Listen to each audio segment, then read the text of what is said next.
చీపి చెప్పేవి శ్రీరంగ నీతులు, చేసేవి సిగ్గుమారిన చేష్టలు. గురువింద నీతులు చెప్పుకునే జగన్ మీ పార్టీ నేతల గుడిసేటి పనుల సంగతేంటి? శాంతికి అశాంతి కలిగించేదెవరు? మాధుర్యమైన మాటలతో వాణి గొంతు కోసిందెవరు? మిస్టర్ జగన్మోహన్ రెడ్డి, ఈ ప్రశ్నలకు జవాబిచ్చే దమ్ముందా? అధికారంలో ఉన్నప్పుడు బూతులు మాట్లాడి ప్రతిపక్షంలోకి రాగానే ప్రవచనాలు వల్లెవేస్తున్న వైసీపీ నేతలు గురువింద గింజ మాదిరే తమ కింద ఉన్న మచ్చను చూడలేకపోతున్నారు. సొంత పార్టీ నేతలను క్రమశిక్షణలో పెట్టడం చేతగాని జగన్ రాష్ట్ర యోగక్షేమాల గురించి ఢిల్లీలో ధర్నాలు చేసి రాష్ట్రం పరువు తీయడం సిగ్గుచేటు.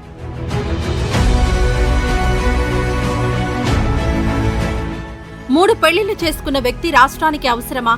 రాజకీయాలకు సరిపోతాడా అంటూ పవన్ వైపు వేలెత్తి చూపించిన జగన్ ఇప్పుడు తన పార్టీలో బయటపడుతున్న ఒక్కో నాయకుడి చీకటి చరిత్ర, రాసలీల లోగుట్టుపై ఎందుకు మౌనం దాల్చావో చెప్పగలవా? చెప్పే దమ్ము, ధైర్యం నీకుందా?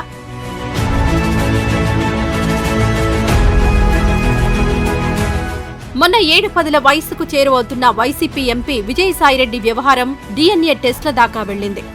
అయినా పార్టీ తరపున విజయసాయి వ్యవహారాన్ని ఎవరూ ఖండించే సాహసం చేయలేదు. కానీ రాష్ట్రంలో శాంతి భద్రతలు అదుపు తప్పిపోయాయంటూ నానా యాగి చేశారు జగన్మోహన్ రెడ్డి. కానీ విజయసాయి వల్ల అశాంతికి గురైన శాంతి గురించి మాత్రం నోరు మెదపరు. ఇదెక్కడి న్యాయం జగన్మోహన్ రెడ్డి?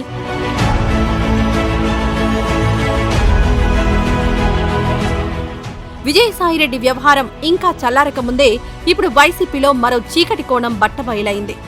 6-10 వయస్సుకు చేరుకుంటున్న వైసీపీ ఎమ్మెల్సీ దువ్వాడ శ్రీనివాస్ ఆ పార్టీ దూల తీర్చే పని చేశాడు.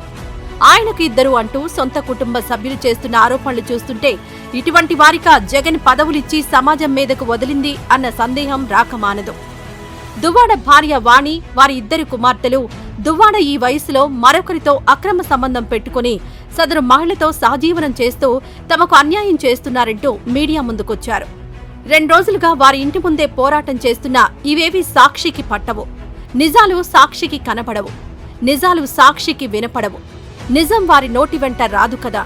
అంతేలే, విజయసాయి వ్యవహారంలో స్పందించని జగన్ ఇప్పుడు దువ్వాడ విషయంలో జోక్యం చేసుకుంటారు అనుకోవడం మన అత్యాశే అవుతుంది.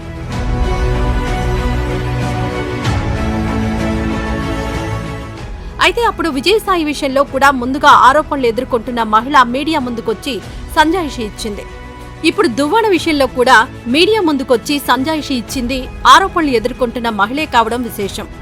అధికారంలో ఉన్నప్పుడు మహిళలపై రాజకీయం చేసిన వైసీపీ ఇప్పుడు మహిళతో రాజకీయం నడుపుతోంది.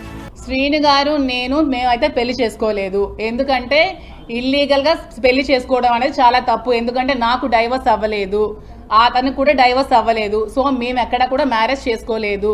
నేను అతనితో ఉంటున్నాను. అతను నాకు ఒక ఫ్రెండ్, ఒక ఫిలాసఫర్, ఒక గైడ్, అన్ని అతనే నాకు. ఎందుకంటే నేను సూసైడ్ చేసుకోవాల్సిన సిచ్యువేషన్ వచ్చినప్పుడు నువ్వు అలా ఏం చేసుకోవద్దు, నీకు నేను ఉన్నాను, నీకు ధైర్యంగా ఉంటాను, నువ్వు అధైర్య పడుకో, నాకు ధైర్యాన్ని ఇచ్చి నన్ను అతను ఒక సెక్యూర్డ్గా ఉంచుతున్నారు. దాంట్లో తప్పేమీ లేదు కదా. నేను వాళ్ళ ఫ్యామిలీలో సహజీవనం ఎలా అవుతుందండి? అడల్టరీ అనుకోవచ్చు కదా. సహజీవనం అనేది పెళ్లి కాని వాళ్ళు చేసేది సహజీవనం అంటారు. పెళ్ళైన ఇద్దరు అమ్మాయి అబ్బాయి చేసేది అడల్టరీ అంటారు. అడల్టరీకి అక్కడ సుప్రీంకోర్టులో కూడా ఇది ఏం లేదు. ఒక గౌరవప్రదమైన స్థానంలో ఉన్న సాయి గారి శాంతి సందేశాలు, దువ్వాడ గారి మాధుర్యమైన చర్యలు, అంబటి గారి సంజన, సుకన్య గీతాలు, మాధవ్ గారి ముచ్చట్లు వైసీపీ విలువలకు అద్దం పడుతున్నాయి. మహిళల మీద ఈ స్థాయి గౌరవం ఉన్న నాయకులు ఒక్క వైసీపీకి మాత్రమే అర్హులు అన్నంతగా వీరి చీకటి కోణాలు ఒక్కొక్కటిగా వెలుగులోకొస్తున్నాయి. ఇలా ఈ వయసులో ఇటువంటి ఆరోపణలు ఎదుర్కొంటున్నప్పటికీ జగన్ ఇటువంటి నేతల మీద ఎటువంటి చర్యలు తీసుకోకపోవడం ఇక్కడ కోసమెరుపు. తన పార్టీ నేతల కింద ఇన్ని మచ్చలు పెట్టుకుని జగన్ మాత్రం పక్కవారిపై బురద జల్లుతూ ఉండడం జగన్కు మాత్రమే తెలిసిన రాజకీయం అనుకోవాలి. జగన్, నీకు ఏమాత్రం రాజకీయ విలువలు, నైతిక విలువలున్నా ముందు దువ్వాడ కూతుళ్లు అడిగే ప్రశ్నలకు సమాధానం నీ పార్టీ నేతతో చెప్పించు. ఆడకూతురు ఎవరైనా ఆడకూతురు అని చెప్పే నువ్వు ఇద్దరు ఆడపిల్లలతో రోడ్డున పడ్డ ఆ తల్లి ఆవేదనను పట్టించుకో. నీకు చేతనైతే నీ దువ్వాడను ఆపు. క్రమశిక్షణా చర్యలు తీసుకొని అప్పుడు వేరే వారి గురించి మాట్లాడండి సార్, జనం నమ్ముతారు. ఈ వీడియో నచ్చితే లైక్ చేయండి. అలాగే మా ఛానల్ ని ఫస్ట్ టైం కనుక చూస్తున్నట్టయితే ఇప్పుడే సబ్స్క్రైబ్ చేసుకుని పక్కనే ఉన్న గంట సింబల్ ని యాక్టివేట్ చేసుకోండి. అప్పుడే మేము పెట్టే ప్రతి వీడియో మీకు నోటిఫికేషన్ గా వస్తుంది. అలాగే ఈ వీడియో పూర్తిగా చూసినందుకు ధన్యవాదాలు.